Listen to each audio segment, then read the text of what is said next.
Hi everyone, we are going to start Cambridge International AS and A level paper for the session October-November 2025, and the subject is pure mathematics 1 and the variant is 1. Let's move to the question number 1. Find the set of values of the constant for which the quadratic equation given has two distinct real roots. We know that to find the nature of the root we use discriminant, which is b square minus 4ac. And if discriminant is greater than 0, we have two distinct roots.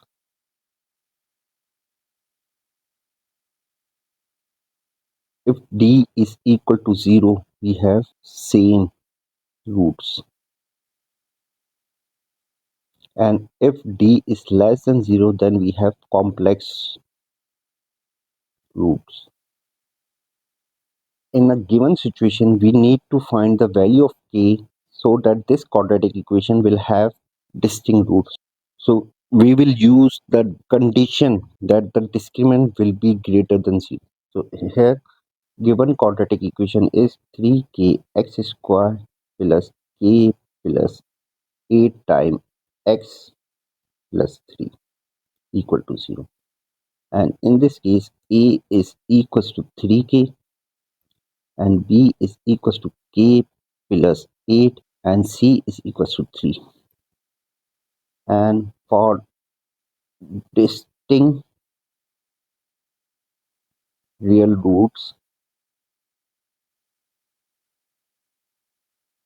discriminant should be greater than 0. And we know that discriminant is b square minus 4ac greater than 0.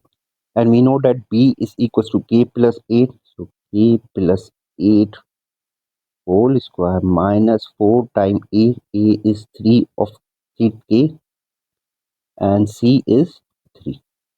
Should be greater than 0. Solving further, we will have k square plus 16k plus 64 minus 8.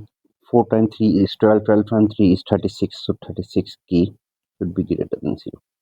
So solving further, we will have k square 16k minus 36k means minus 20k plus 64.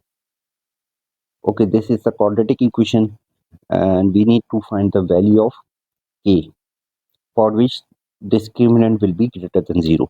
So this equation can be solved by factorization. So we know that 64 is time 1 is equals to 64 and 16 times negative 16 times negative 4 is equals to 64. And when we add negative 4 and negative 16, we will have negative 20.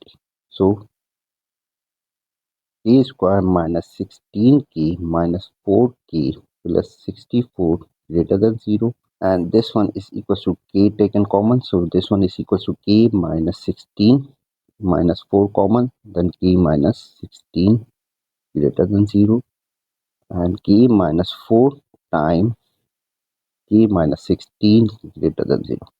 We need to find the range of the k, so we can say that k minus 4 equal to 0. So k is equals to 4 and k minus 16 equal to 0. So k equal to 16. So the inequality is greater than 0. So we can say that k should be less than 4.